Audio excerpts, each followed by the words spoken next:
Hello बच्चों, आज दिनांक 1 दिसंबर 2020, विषय हिंदी, हमारी पाठ्य पुस्तक वसंत भाग 1 कक्षा 6 और कविता का नाम है साथ ही हाथ बढ़ाना, जिसके कवि हैं साहिर लुधियानवी जी। ये देखो उनकी पिक्चर दिखाई हुई है, ये साहिर लुधियानवी जी हैं, ये वाले, ये साहिर लुधियानवी जी हैं। और जो है साहिर लुधियानवी जी एक बहुत बड़े गीतकार, शायर, कवि रहे हैं और इन्होंने हिंदी फिल्मों में, बॉलीवुड की फिल्मों के लिए भी बहुत सारे गाने इन्होंने लिखे हैं। तो आज हम पढ़ना शुरू करते हैं। उनका ही एक सुप्रसिद्ध गीत दिया हुआ है, साथ ही हाथ बढ़ाना, एक अकेला थक जाएगा मिलकर बोझ उठाना। जैसा कि आपने सुना भी होगा, एक गाना है, साथ ही हाथ बढ़ाना, साथ ही हाथ बढ़ाना, एक अकेला थक जाएगा मिलकर बोझ उठाना, साथ ही हाथ बढ़ाना। तो ये गीत है उनका और ये इसमें एक कविता के रूप में हमारे पास है। तो पढ़ते हैं बच्चों, क्या दिया हुआ है। प्यारे बच्चों, आज से हम जो पाठ पढ़ने जा रहे हैं वह आपकी पाठ्य पुस्तक वसंत में पाठ 7 है। यह पाठ एक गीत है। पाठ का नाम है साथ ही हाथ बढ़ाना। साथ ही हाथ बढ़ाना नामक गीत के गीतकार साहिर लुधियानवी जी ने इस गीत में मिलकर काम करने के महत्व को बताया है। वे कहते हैं कि हमें मिलकर काम करना चाहिए तथा एक दूसरे का साथ देना चाहिए, इससे हमारा काम आसान हो जाता है और जल्दी भी हो जाता है। आइए पाठ को पढ़कर जानें कि वे और क्या क्या इस गीत के माध्यम से कहना चाहते हैं। तो ये हमारे जो गीतकार हैं साहिर लुधियानवी जी। और आगे देखते हैं, ये देखो पिक्चर दिखाई हुई है कि मिलकर काम कर रहे हैं जो है सब लोग। और क्या दिया हुआ है, साथ ही हाथ बढ़ाना, एक अकेला थक जाएगा मिलकर बोझ उठाना, साथ ही हाथ बढ़ाना। हम मेहनत वालों ने जब भी मिलकर कदम बढ़ाया, सागर ने रास्ता छोड़ा पर्वत ने शीश झुकाया, फौला दी हैं सीने अपने फौला दी हैं बाहें, हम चाहें तो चट्टानों में पैदा कर दे राहें, साथ ही हाथ बढ़ाना। तो इसका भावार्थ यही है कि मिलजुल कर काम करो और मेहनत के साथ काम करो। और जब सब लोग मिलजुल कर मेहनत से जो है एक साथ काम बढ़ाते हैं तो जो है फिर क्या नहीं हो सकता। सागर भी अपना रास्ता छोड़ देता है, पर्वत, ऊंचा ऊंचा पर्वत जो है वो भी अपना सिर झुका लेते हैं, शीश यानी कि सिर।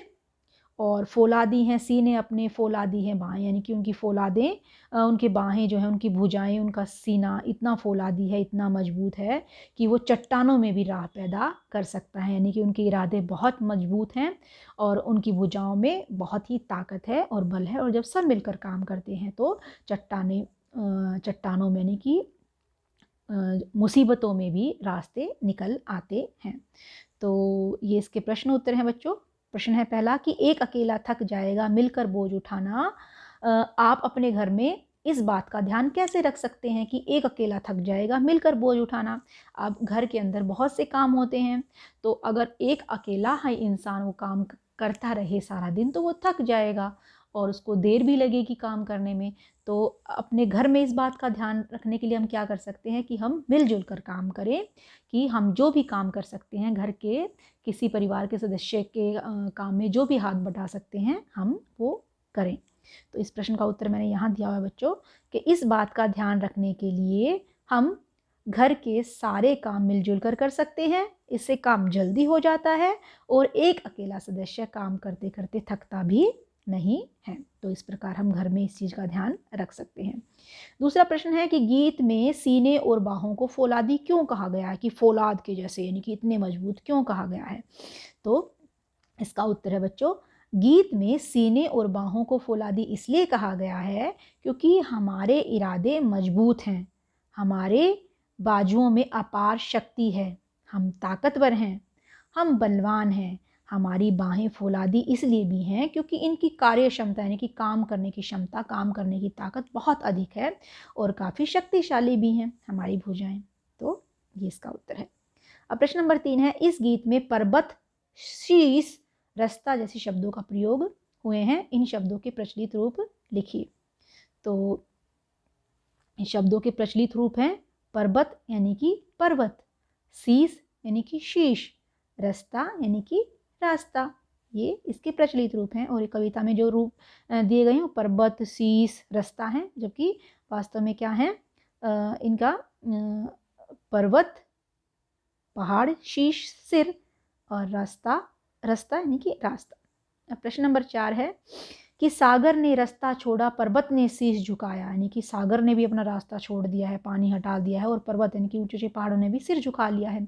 तो गीतकार साहिर ने ऐसा क्यों कहा है, लिखिए। तो इसका उत्तर है कि साहिर जी ऐसा इसलिए साहिर जी ने ऐसा इसलिए कहा है क्योंकि एक साथ मिलकर काम करने से बड़ी बाधाओं में भी रास्ता निकल आता है, यानी कि काम आसान हो जाता है। साहसी व्यक्ति सभी बाधाओं पर आसानी से विजय पा लेता है, क्योंकि एकता और संगठन में बहुत शक्ति होती है, जिसके कारण कोई भी असंभव कार्य भी संभव हो जाता है। ये प्रश्न नंबर 4 का उत्तर है। अब प्रश्न नंबर 5 है, आप अपने घर में किस प्रकार एक दूसरे की मदद करते हैं। तो इसका उत्तर है, मैं घर के कामों में निम्न प्रकार से मदद करती हूँ। मम्मी के साथ, आप अपनी मर्जी से लिख सकते हो बच्चों, ये मैंने सिर्फ आपको संकेत दिए हैं कि मम्मी के साथ घर और रसोई के काम में, पापा की मोटरसाइकिल साफ करके, छोटे भाई का स्कूल का बस्ता तैयार करके, छोटी बहन के बाल बनाकर, दादाजी और दादी जी को अखबार, चश्मा और उनकी छड़ी पकड़ाकर। इसके अलावा भी और भी बहुत से काम होते हैं घर में जिसमें आप मदद कर सकते हो। तो ये थी हमारी आज की वर्कशीट, कार्यपत्रक नंबर 19। कविता का नाम था साथी हाथ बढ़ाना और इसके गीतकार थे साहिर लुधियानवी जी। तो बहुत अच्छी कविता है, आप इसको अपनी पुस्तक में से भी पढ़ लीजिएगा। धन्यवाद।